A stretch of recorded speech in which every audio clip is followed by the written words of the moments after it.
Olá, amigos. Nas reflexões espíritas que gravamos anterior, nós falamos da entrada de Jesus em Jerusalém, dos hosanas ao filho de Davi, da sua purificação do templo como aquele ritual, mostrando a sua autoridade moral a ponto de os sacerdotes, os sumos sacerdotes, os grandes do Sinédrio perguntarem quem que é esse que entra com autoridade, sendo que ele não é daqui da casa, está vindo lá da Galileia.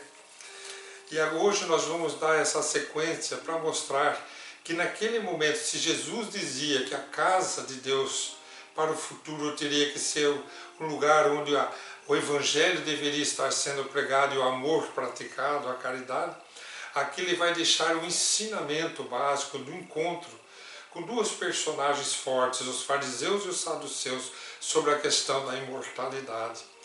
Então nós vamos comentar o que aconteceu. Quando Jesus purifica o templo, ele sai dali depois e ele vai, depois de curar cegos, curar paralíticos, ele vai para Betânia, tudo ali perto. Ele vai para Betânia, pernoita em Betânia. No outro dia de manhã, ele se levanta, ele sai à estrada de volta para Jerusalém e fala uma coisa muito interessante que nós devemos ouvir. Ele diz assim: tenho fome. É interessante porque quando ele está passando por Samaria, numa outra oportunidade, os apóstolos se incomodam porque Jesus não tinha fome, e eles foram buscar comida. E Jesus disse: eu me alimento de fazer a vontade do meu Pai. Por que ali ele diria que tinha fome? Porque ele vai deixar uma grande lição. Nesse caminho de Betânia para Jerusalém, ele vai encontrar uma figueira cheia de folhas, sem frutos.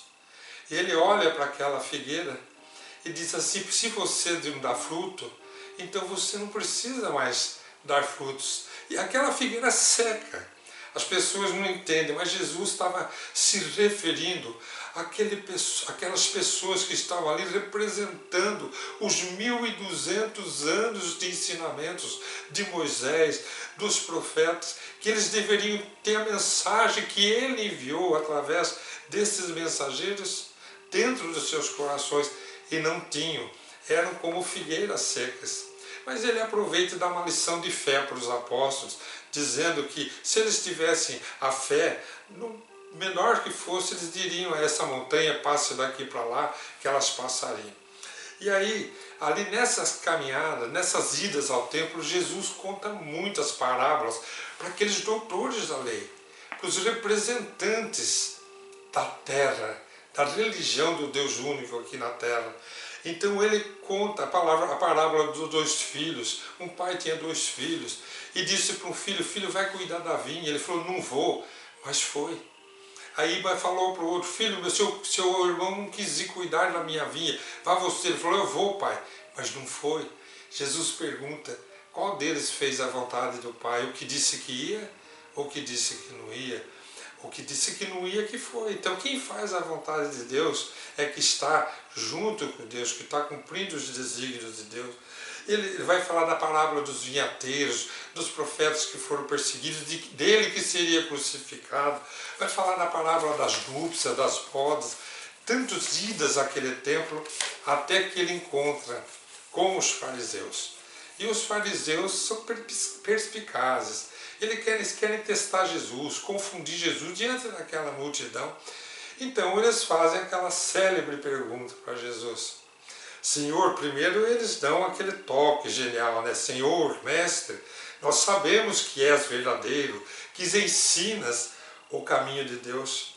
Dize-nos, pois, é lícito pagar imposto? Veja que interessante, eles estão querendo colocar Jesus contra César. Se colocam contra César, César manda prender e ali encerra. Mas já estava programado para Jesus ser crucificado. Não precisaria disso. Mas Jesus observa aquela pergunta maliciosa, chama de raça de hipócritas e diz assim: deixe-me ver a moeda com a qual vocês pagam o imposto de César. E eles dão um denário, moeda referente a um dia de trabalho. Tem lá o rosto de César. E ele pergunta: de quem é esta efígie? É de César. Então dê a César o que é de César. mas não esqueçam de dar ao Pai o que é do Pai. Então ali ele já dá uma grande lição, que é a lição do relacionamento nosso, da alma humana encarnada na Terra, com a vida material. Nós temos compromissos na matéria, nós temos relacionamentos com a matéria, nós temos leis da terra. Por isso que Moisés teve que fazer o Levíticos inteiro, repeti-lo em Deuteronômio. São leis que têm que ser respeitadas e que vão progredindo à medida que o ser humano progride, diferente das leis divinas que são eternas e imutáveis. Então Jesus nos dá um grande ensinamento. Cuide de administrar as coisas do mundo através das leis do mundo, mas não esqueçam que vocês são espíritos imortais, que vocês têm que cuidar da alma. E os fariseus saem impressionados. E eles se afastam da lei. E aí surgem os saduceus. E os saduceus, eles são aqueles que nós comentamos na parábola do bom samaritano. Os saduceus são aqueles que creem em Deus, mas não creem na vida depois da morte, na ressurreição. Então Deus é um contrato temporário para resolver os problemas daqui do momento, como nós comentamos. Morreu, acabou. E Jesus tem que demolir, destruir essa ideia e apresentar a ideia que ele veio trazer, a ideia não, a verdade que ele veio trazer, de que a vida continua. Ele estava ali para isso, diante daquele templo, trazendo a sua autoridade moral, ensinando. Ele ouve os saduceus fazerem uma proposta bastante infeliz, triste, para tentar perturbá-lo, dizendo assim: olha, se existe a ressurreição, nós temos então uma questão para fazer. A questão é a seguinte: segundo a lei de Moisés, se uma pessoa casa, sua esposa não deixa descendente, ele morre. Moisés disse que ela tem que casar com o irmão dele para dar descendente. Se ela casa e ele não dá descendente e morre, e vai casando, e são 7 os irmãos, então eles querem ridicularizar Jesus e fazem a seguinte pergunta: na ressurreição, como que para ironizar mesmo a questão da vida depois da morte, na ressurreição, de que ela vai ser mulher? E Jesus, na sua serenidade, consciente de estar lidando com crianças espirituais, ele diz assim: vocês não entenderam as leis. No reino do meu Pai, ninguém se casa, nem se dá em casamentos. E faz uma observação até curiosa, diz Jesus na tradução: eles são como os anjos do céu. Quer dizer, que a carne é espírito. No mundo espiritual não existe essa lei do casamento. Existe a afinidade, existe a continuidade, existe o amor, a sequência, mas não essa obrigatoriedade pela lei civil da terra. Então ele deixa esse ensinamento, mas mais que isso, ele dá uma advertência. Jesus diz assim: prestem atenção, está escrito. Então ele volta lá para as escrituras em quem os saduceus acreditam. Está escrito: meu Pai é Deus eu sou Deus de Abraão, eu sou Deus de Isaac, eu sou Deus de Jacó. Meu Pai não é Deus de mortos, meu Pai é Deus de vivos. Então ali Jesus conclui todo o trabalho que ele vai realizar, para o que ele vai oferecer para as casas que no futuro iriam representar a sua informação de que deveria ser uma casa de oração digna de representar a Deus aqui na casa. Uma casa onde se pregue o Evangelho, a imortalidade, a justiça divina, e onde se pratique o amor em toda a sua intensidade. Nós vamos nos estender um pouquinho, porque hoje é dia 6 de junho. Dia 2 de junho comemoramos 18 anos da desencarnação de Chico Xavier, esse grande missionário de luz, que veio vivenciar aquilo que Jesus ensinou, lá naquela purificação do templo, lá no diálogo com o fariseu e com os saduceus. Ele veio vivenciar numa cidadezinha minúscula de Minas Gerais, em Pedro Leopoldo, naquele seu trabalho árduo, dedicado, humilde, simples, de caridade, na sua mais profunda expressão, na sua simplicidade genuína, na sua bondade inquestionável. Chico começa a ser conhecido nacionalmente porque pela edição do livro Parnaso, do Além Túmulo, pessoas começam a chegar de outras cidades, de outros estados, o nome dele começa a ser veiculado e ocorre um fato. Na década de 40, narrado pelo espírito Vitor Hugo, no livro Arco da Ascensão, psicografado por Divaldo Pereira Franco, um livro que trata da vida de Chico e da sua família na cidade de Pedro Leopoldo. Então ali ele conta que uma senhora da alta esfera social, que frequenta a igreja, tem aquele seu banquinho guardado lá na frente com a sua almofadinha, uma pessoa muito querida na cidade, Dona Leocádia, sofre a tristeza de perder seu marido por morte súbita e entra numa depressão profunda que vai quase à loucura. A sua religião não mais alivia a sua dor, ela se afunda em tristeza.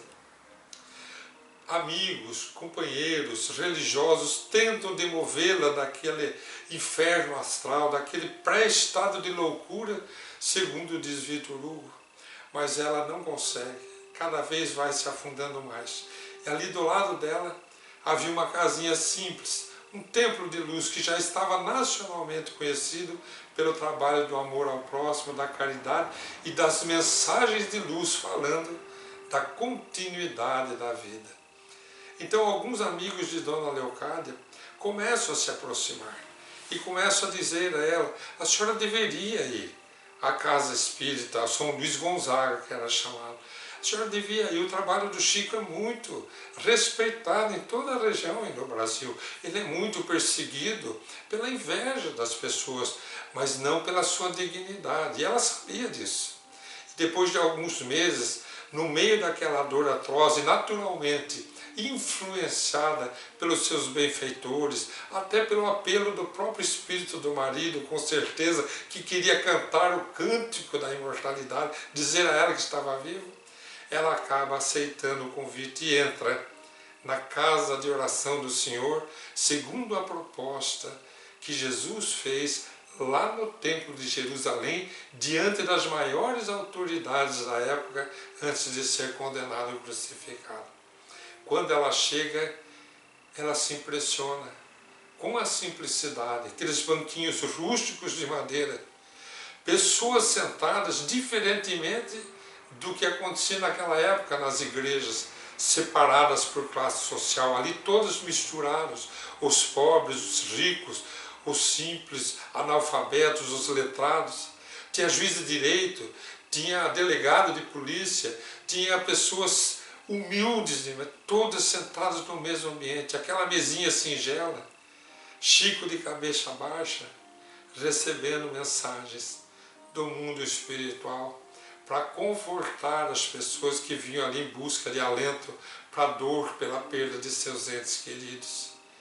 E, para sua surpresa, naquela noite chega a mensagem de seu esposo, o senhor Alexandre Azevedo, deixando detalhes da vida íntima dos dois, de parentesco que muita gente da própria cidade desconhecia, só ela e ele sabiam, dando comprovação de que era ele quem estava ali e falando para ela confiar. Que Deus é amor em toda parte, tudo é vida para Deus. Como disse Jesus, meu Pai não é Deus de mortos, meu Pai é Deus de vivos. Meu Pai é Deus de Abraão, é Deus de Isaac, é Deus de Jacó. E Dona Leocádia sai dali com aquelas cartas que modificam profundamente sua vida. E nós começamos a recolher da experiência daquele trabalho que Allan Kardec veio trazer na França, no ano de 1857, sob a orientação do Espírito da Verdade e aquela pleiade de Espírito de Luz, agora materializado naquele trabalho humilde, numa periferia de uma cidade do interior de Minas Gerais, irradiando luz, como ouvindo Jesus a dizer: a casa da oração do meu Pai é onde será praticado o amor a Deus sobre todas as coisas e ao próximo como a nós mesmos. Até o nosso próximo encontro.